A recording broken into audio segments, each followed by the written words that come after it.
말씀 제목은 지저스 패밀리라는 제목으로 함께 말씀 나누도록 하겠습니다. 사실 이 제목 아니었어요. 주보에도 보면 이 제목 아닌데 제가 급하게 바꿨어요. 급하게 바꾼 이유는 오늘 찬양 인도하시는 스텝이 마지막 찬양 끝나고 기도 인도하는데 예수님의 가족이라는 표현을 하는데 갑자기 훅 다가오는 거예요. 그래서 급하게 막 지저스 패밀리라는 이름 바꿨습니다. 오늘 지저스 패밀리라는 제목으로 함께 말씀 나누도록 하겠습니다. 외모를 뛰어넘어서 미녀와 야수 간의 진실한 사랑을 다룬 만화 미녀와 야수, 우리 너무너무 사랑하고 좋아하죠. 장난감들이 살아 움직이면서 주인과 함께 아름다운 추억을 만들어가는 토이스토리. 이 만화도 너무너무 재밌습니다.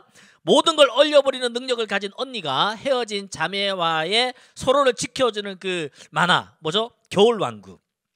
삼촌의 계략에 빠져가지고 최고의 자리에서 최하위의 자리로 떨어졌고 성장과 회복을 통해 아버지의 왕국을 다시 회복하는 라이온킹.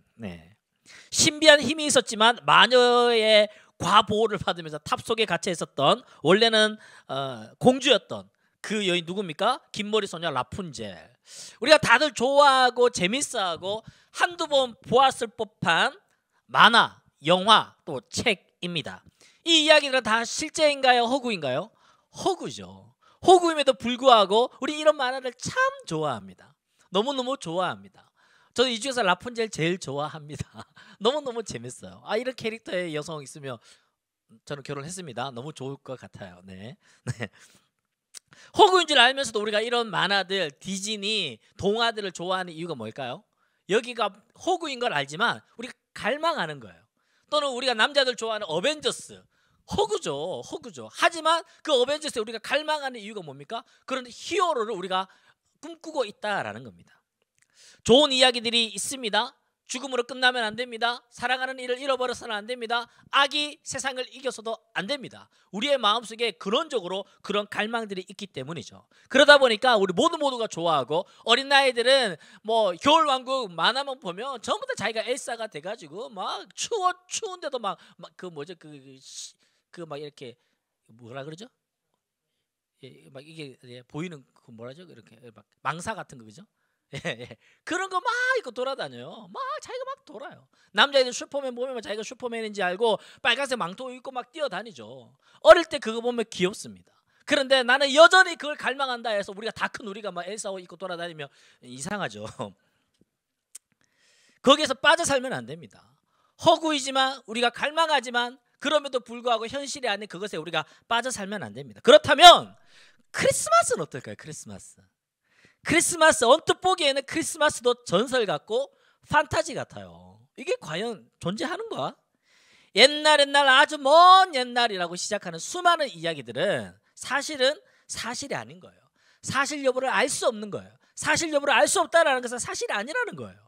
하지만 그 스토리 안에는 우리가 배울 점이 있다, 우리가 좋은 교훈이 있어 라는 그냥 교훈을 주려고 하는 지어낸 허구들이 많다라는 겁니다. 그런데 마태복음 1장에서 예수님의 탄생을 기록할 때는 옛날 아주 먼 옛날로 시작하지 않습니다. 어떻게 시작합니까? 마태복음 1장 1절 말씀, 아브라함과 다윗의 자손 예수 그리스도의 계보라 라고 이야기하면서 확실한 근거를 두고 예수님의 태어나심을 소개하고 있습니다. 오늘은 마태복음 1장에 나오는 예수님의 족보를 통해서 크리스마스의 의미가 어떻게 우리에게 다가오는지 함께 살펴보겠습니다. 첫 번째로는 크리스마스는 역사다라는 거예요. 크리스마스는 역사다. 아까 읽었던 말씀입니다. 마태복음 1장 1절 말씀, 아브라함과 다윗의 자손 예수 그리스도의 계보라. 예수님의 탄생을 역사적인 근거라라고 마태복음 1장을 시작할 때부터 우리에게 소개하고 있습니다. 여러분 잘 알다시피 복음서는 4개가 있습니다. 어떤 복음서가 있습니까? 마태복음, 마가복음, 누가복음, 요한복음. 복음서가 4개가 있는데요. 4개의 복음서가 있다 보니까 한 사건을 두고 4명의 기자가 다양한 각도로 기술하다 보니 한 사건을 우리가 평면으로 보지 않고 입체적으로 보일 수 있는 참 유익이 있습니다. 우리가 살펴보는 마태복음은요, 마태라는 사람이 그게 이 책의 주 독자가 되는 유대인들을 의식해서 그들에게 글을 쓰고 있습니다.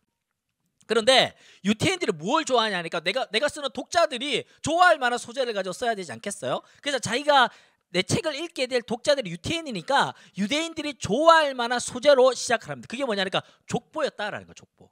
유대인들이 혈맹을 중요시하는 거예요. 그들의 혈통을 중요시하는 거예요. 그들의 단일 민족으로서 그 혈통을 유지하고 있다는 것이 그들에게는 긍지였습니다. 그러다 보니까 족보로 시작하면 그들이 좋아했습니다. 그런데 어떤 족보였습니까? 그들이 가장 존경하는 사람 아브라함, 그들이 가장 좋아하는 믿음의 조상, 우리 유대인들이 그 민족을 이룰 수 있는 민족의 첫 번째 시작점이 어떻게 되는 거예요? 물론 아담도 있지만 그 민족성을 띄우는 그 민족의 시작은 아브라함인 거예요. 우리가 지난 3개월 동안 살펴봤던 그 아브라함을 통한 믿음의 족보를 첫 번째로 기록하고 있는 것입니다. 그런데 또 그 중간에 또 누가 나오냐니까 유대인들이 지금도 너무너무 사랑하는, 여러분 알다시피 이스라엘의 국기가 어떤 국기입니까?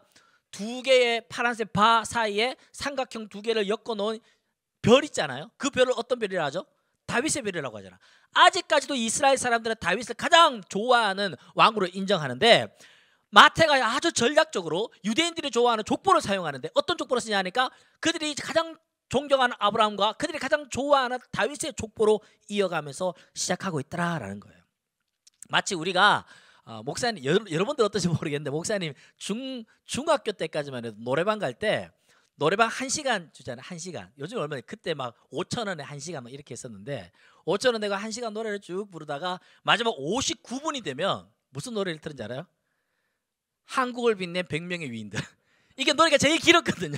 59분이 나와버려. 그때 막 한국을 빛낸 100명의 위인들 그거 딱 틀어놓고 그걸 막 주구장창 부르는 거야. 아름다운 이 땅의 금수강산에 당군 할아버지가 터잡으시고 대대손자, 뭐 이 노래 4절까지 부르는 노래가 길어요. 그렇게 불렀던 기억이 나는데, 한국을 빛낸 100명의 위인들인 것처럼 마태복음 1장을 펼치는 모든 사람들은 긍지와 자부심으로 뿌듯했을 것입니다.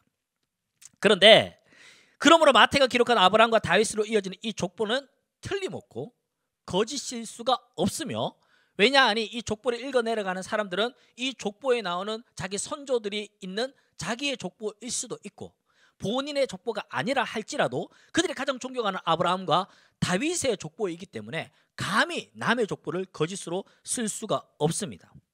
이 족보가 근데 어떻게 연결됩니까? 1장 16절 말씀에 야곱은 마리아의 남편 요셉을 낳으니 마리아에게서 그리스도라 하는 예수가 나시니라. 아브라함과 다윗의 이 족보가 어디로 연결된다고요? 예수 그리스도로 연결되더라라는 거예요. 마태가 쓴 이 족보를 통해서 예수 그리스도의 나심이 결코 거짓일 수 없고 허구일 수 없고 실제다, 실존이다라고 이야기하는 것입니다. 예수 그리스도의 나심은 판타지가 아닙니다. 역사적인 실체인 것입니다. 두 번째로 우리가 이 족보가 주는 메시지가 뭐냐니까 크리스마스는 모든 부끄러움도 담아낸다라는 거예요. 크리스마스는 모든 부끄러움도 담아낸다. 마태는 복음서에서 그 족보로부터 시작하죠. 족보는요, 근데 이 당시에는 이력서와도 같은 거예요. 오늘날에도 이력서를 내면요, 자기 가족들을 쓰고 부모님도 쓰기도 하고 자녀까지도 쓰기도 하고 성함도 쓰고 생년월일도 쓰고 직업까지도 쓰기도 하고, 그렇게 자신의 또 자기 소개서를 쓰면 저는 언제 어디서 어떻게 태어났으며 이런 성장기를 거쳐서 이렇게 뭐 공부를 했고 자신의 모든 이력에 자신의 모든 과거의 삶들을 다 기술을 합니다. 즉 족보라는 것은 족보이면서도 자신의 이력서와 같은 거예요. 나는 이런 가문의 사람이에요. 우리 가문에는 이런 어르신들이 계셔요. 저와 관계된 사람들, 저랑 친밀한 사람들은 바로 이런 사람들이에요 라고 하면서 자신을 좀 이렇게 자랑할 수 있는 것이 바로 이력서와 족보와 같은 것이죠. 그런데 마태는 예수님의 이 족보를 드러내면서 이 족보가 과연 좋은 족보만은 아닌 거예요. 아브라함과 다윗이 기록되어져 있습니다만, 그런데 이 족보의 내용을 가만히 살펴보면 아주 충격적이고 어떻게 보면 폭로와 같은, 마치 그 연예가 중에 갑자기 막 폭로하듯이 갑자기 이 사람의 흠들을 막 폭로하는 것처럼 그렇게 느껴집니다. 세 가지를 근거를 들 수 있는데, 첫 번째는 여성이 기록되어져 있다라는 겁니다. 여성. 여자가 족보에, 요즘에는 여성도 족보에 기록이 되지만 고대 가부장 사회에서는요, 여성이 족보에는 전혀 기록되지 않았습니다. 전혀 근거가 없는, 전혀 사실상 전무했던 그때의 여성을 예수님의 족보에 기록했다라는 거예요. 몇 명이나? 4명이나. 마태복음 1장 3절 5절 6절 말씀 보니까 유다는 다말에서 베레스를 낳고, 살몬은 라합에게서 보아스를 낳고, 보아스는 루섹에서 오벳을 낳고, 6절 말씀에 다윗은 우리아의 아내에게서 솔로몬을 낳고 4명의 여성을 기록해놨다. 이거 읽는 순간 족보에 여성이 나오네? 깜짝 놀랐을 거예요. 두 번째는요, 이 여성들이 어떤 여성들이냐 하니까 이방 여성들이라는 게 이방 여성들이 기록되어져 있습니다. 당시 시대적으로 여성들이 족보에 등재되는 것도 충격적인 사건이었지만 4명의 기록된 여성들 중에서 3명은 이방 여인이었습니다. 라합과 다말은 가나안 사람이었고 룻은 모압 사람이었습니다. 고대 유대인들은 이 이방인들을 부정하다라고 생각했어요. 특히나 단일 혈통으로서만 유지되고 있었던 유대인들에게 있어서는 이방인은 하나님의 천국에 들어가지 못할 그냥 속한 사람으로, 속된 사람으로 평가하였고, 실제로 성막이나 성전에도 이방인들은 들어가지 못하는 그런 뜰이 있었습니다. 혈통을 중요시하는 유대 문화권에서 이방 여성을 족보에 넣었다라는 것은 굉장히 충격적인 사건이었죠. 세 번째로는 이 여인들이 게다가 부도덕한 여성들로 기록되어 있다는 거예요. 혹여나 여성이 족보에 올라간다 할지라도, 혹여나 이방 여성이 족보에 등재된다 할지라도 그들이 참 고상하고 덕망이 높고 그런 사람으로 기록된다면 비록 여성이지만, 비록 이방 여성이지만 그래 이분은 족보에 넣을 만하지 하면 괜찮을 텐데 그렇지 못하다라는 거예요. 이들에 쓰여진 사람들의 대부분이 아주 도덕적으로 큰 흠을 갖고 있다는 겁니다. 다말이라는 여성이 있습니다. 창세기 38장에 보면 이 여인이 시아버지 유다를 속여서 자신을 기생처럼, 자신을 창녀처럼 속여서 시아버지와 관계를 맺어요. 근친상간을 하는 거예요. 성경 어디에도 근친상간은 하나님의 법에 어긋나는 아주 부도덕한 모습입니다. 라합이라는 여성이 나오는데 여호수아 2장에 보면 이 여인은 직업 자체가 기생이었습니다. 직업 자체가 몸을 파는 여성이었습니다. 우리아의 아내라고 나오는데요. 우리아의 아내는 사무엘하 11장에 보면 그 여성의 이름을 밧세바라고 분명히 기록하고 있습니다. 그런데 마태는 우리아의 아내라고 이야기하는 거예요. 밧세바라고 이야기하지 않아요. 의도적으로 이 여인은 어떤 남자의 아내였다라고 고발하고 있는 것입니다. 즉 다윗이 어떤 여성의 아내였던 유부녀와 간통죄를 저질렀고 그 원래 남편이었던 우리아를 살해했던 것을 이 족보 안에 드러내지 않고 있지만 숨겨놓고 우리에게 보여주고 있는 것입니다. 예수님의 족보에는 문화적으로도 인종적으로도 도덕적으로도 율법적으로도 감히 등재될 수 없는 사람들을 기록해 놓고 있으며 이들이 예수님의 족보에 올려져서 이들도 예수님의 가족이 될 수 있다라고 기록하고 있는 거예요.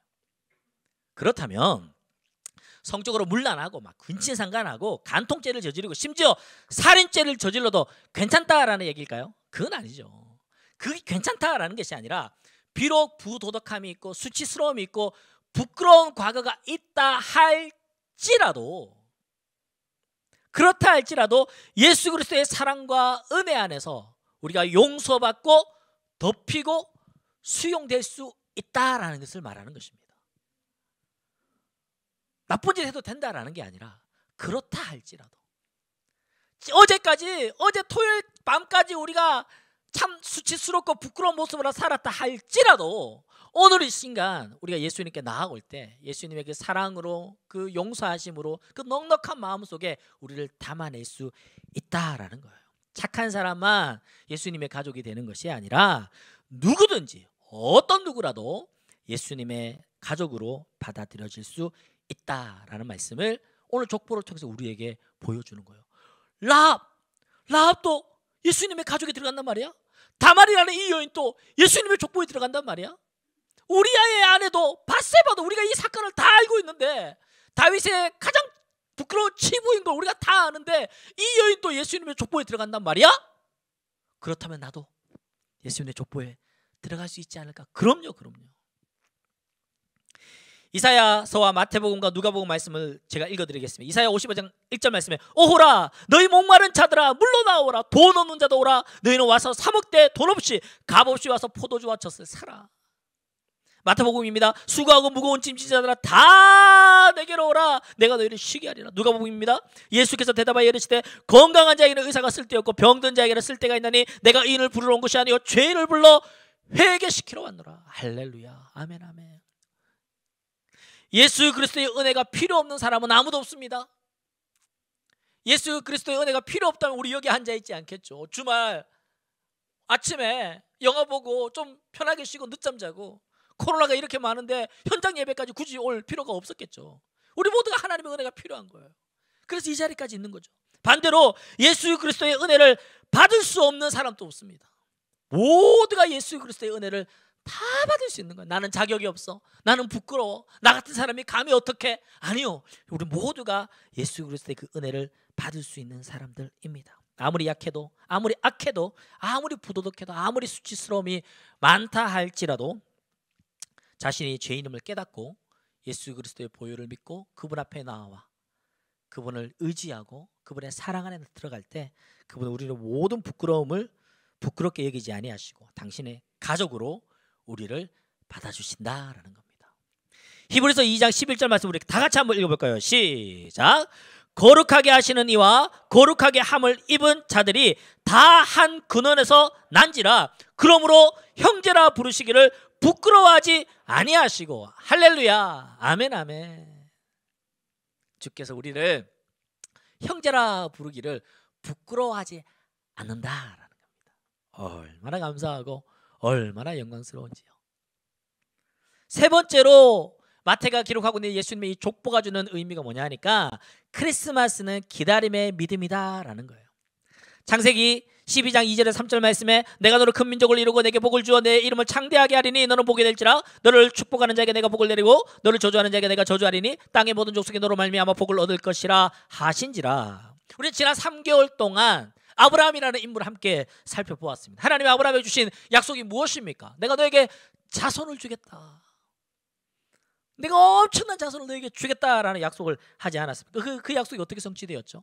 긴 시간을 동안 이삭이라는 아들을 주시는 그 약속으로 성취되었지만 그 약속이 궁극적으로 어떻게 이루어졌는지 마태복음 1장을 통해 마태는 예수 그리스도의 그 족보 안에서 아브라함에게 하셨던 그 하나님의 약속이 어떻게 낱낱이 성취되었는지 자세하게 우리에게 기록해주고 있는 것입니다.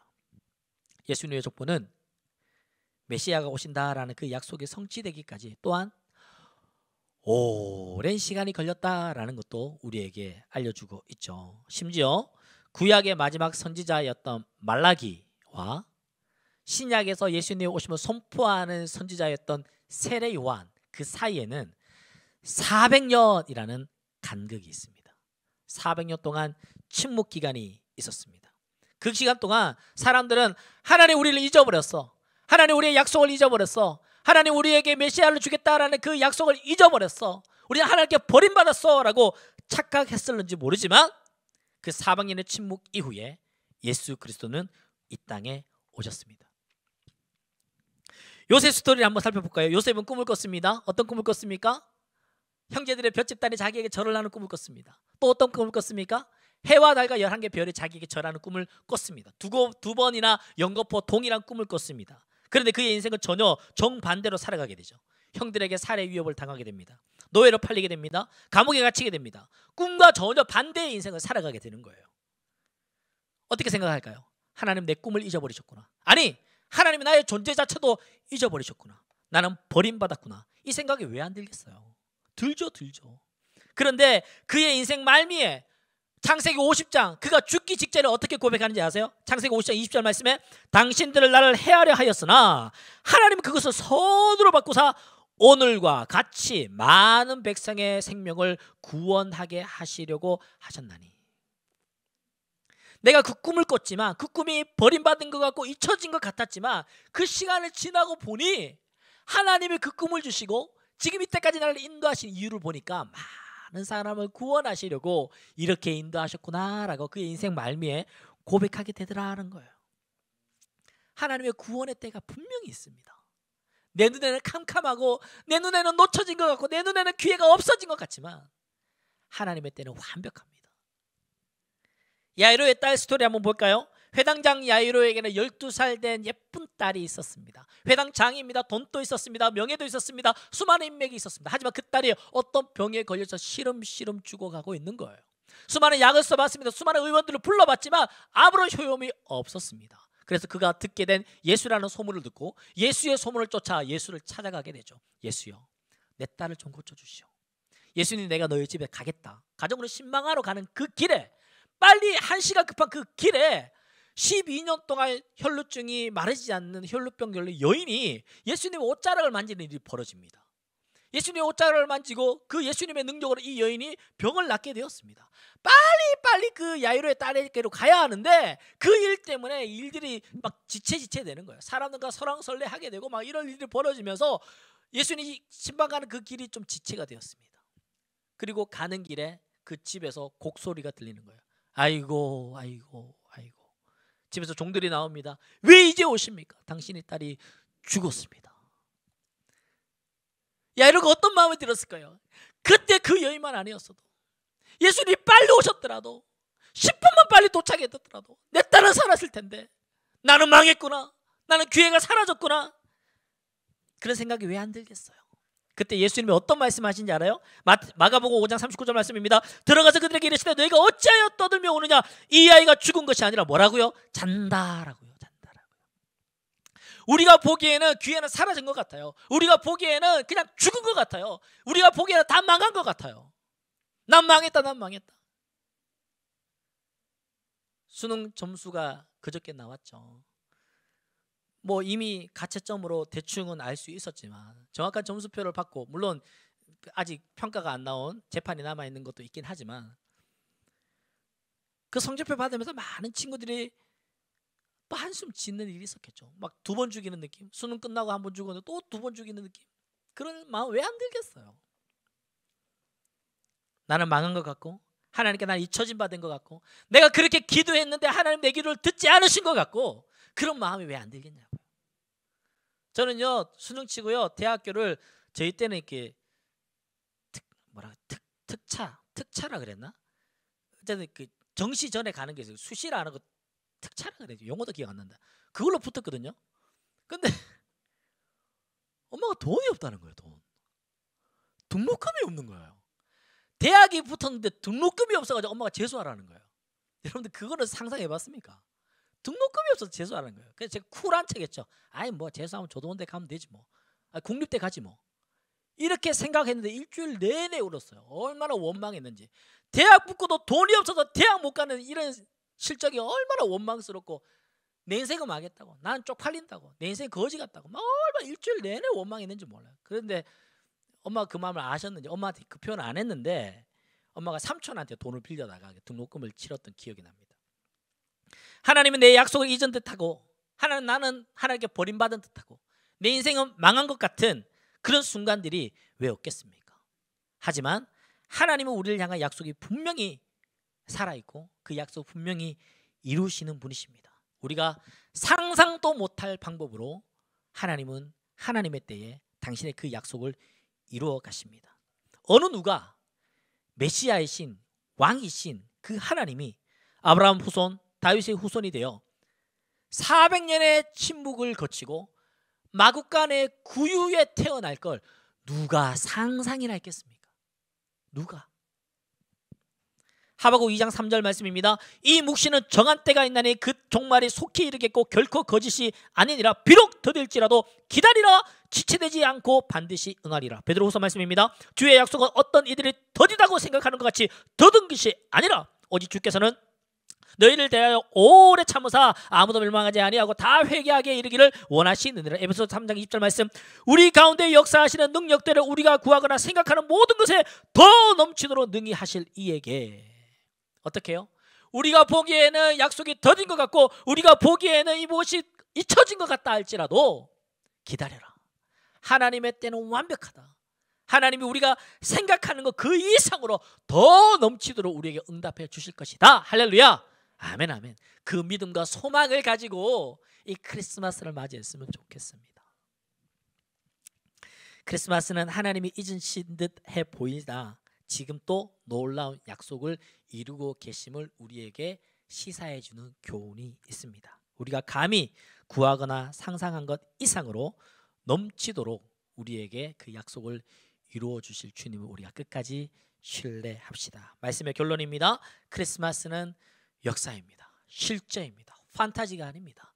지금 오늘 이 시간에도 우리에게 이루어질 수 있는 약속입니다. 크리스마스는 우리의 모든 부끄러움도 다 담아내는 거예요. 나의 모든 수치스러움과 부끄러움이 있다 할지라도 이것까지도 주께서는 다 담아내시는 거예요. 우리도 예수 그리스도의 가족이 될 수 있습니다. 세 번째로 크리스마스는 모든 기다림의 결실입니다. 주님의 약속이 비록 내 눈앞에는 더딘 것 같고 잊혀진 것 같고 나는 망했다 하는 그런 상황이 만나게 될런지 모르겠지만 하나님의 때는 하나님의 방법을 통해 그 하나님의 때에 하나님께서 분명히 응답하신다라는 사실을 우리가 잊지 않았으면 좋겠습니다. 우리 함께 우리 찬양합시다. 나의 기도하는 것보다 더욱 응답하시는 그 주님을 끝까지 신뢰하면서 이 찬양 부르고 기도하도록 하겠습니다. 나의 기도하는 것보다 나의 기도하는 것보다 더욱 응답하실 하나님, 더욱 응답하실 하나님, 나의 생각하는 것보다 나의 생각하는 것보다 더욱 이루시는 하나님, 더욱 이루시는 하나님, 우리 가운데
응답하실 하나님, 더욱 응답하시라. 나의 생각하는 것보다 나의 생각하는 것보다 더욱 이루시는 하나님, 더욱 이루시는 하나님, 우리 가운데 역사하신 우리 가운데 능력대로 우리들의 능력대로 강구함을 넘치도록 강구함을 능히 하실 주님께 능히 하실 주 모든 영광과 존귀 찬양과 경배를 돌릴지 모든 영광과 존귀 찬양과 경배를 우리 다 자리에 일어나서 찬양합시다. 우리 가운데 역사하신 우리 가운데 역사 능력대로 우리들의 능력대로 강구함을 넘치도록 강구함을 능히 하실 주님께 능히 하실 모든 영광과 존귀 찬양 경배를 돌릴지어다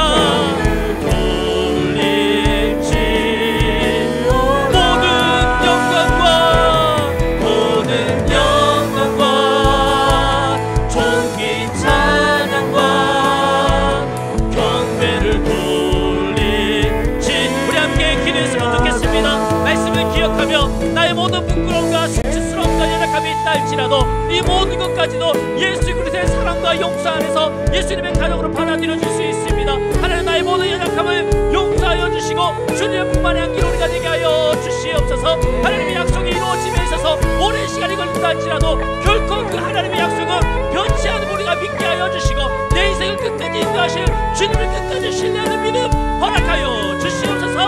함께 기도하시겠습니다. 사랑해 드리고 감사합니다. 오늘 마태가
크리스마스는 우리가 좋아하는 디즈니 만화 영화처럼 허구가 아닙니다. 판타지가 아닙니다. 분명한 역사이고 분명한 실제입니다. 그렇다면 분명히 실제하시는 그 주께서 예수님의 그 축복 속에 있는 수많은 흠 많고 연약한 여인들처럼 우리 동일하게 흠 많고 연약하고 참 부끄러운 모습이지만 그 모습마저도 예수 그리스도의 그 사랑 안에서 용납되고 용서되고 받아질 수 있음에 나 비록 연약하고 부끄럽지만 이 부끄러운 모습으로 주님 앞에 나아가오니 주님 우리를 주님의 가족으로 받아주시옵소서. 또한 오늘의 내 삶을 보면 하나님께 잊혀진 것 같고 하나님의 약속이 잊혀진 것 같고 하나님 내 기도를 듣지 않으시는 것 같고 나는 망했고 나는 도저히 살아갈 수 없던 것 같은 내일의 하루하루가 막막하고 캄캄한 내일과 진로인 것 같다 할지라도 하나님께서 하나님의 때에 하나님의 방법을 통하여 하나님 응답하실 것을 우리가 끝까지 믿으며 이 오늘 하루하루의 삶을 하나님께 예배하듯 살아가는 우리 모든 소형고등부 식구들 다 될 수 있도록 주님 은혜를 베풀어 주시옵소서. 주 예수 그리스도의 은혜와 하나님의 사랑과 성령의 교통하심이 흠 많고 연약하나 예수 그리스도의 가족으로 받아주시고 오늘의 삶을 막막하고 캄캄한 오늘의 발걸음이라 할지라도 끝끝내 우리의 발걸음을 주님의 약속하신 광명으로 이끌어 가실 주님의 끝까지 신뢰하며 나아가기를 원하는 당신의 사랑하는 모든 예수 그리스도의 가족들 머리 위에 그 발걸음 위에 이제부터 영원토록 함께 계시기를 간절히 축원하옵나이다. 아멘. 하나님께 영광 박수 올려드리겠습니다.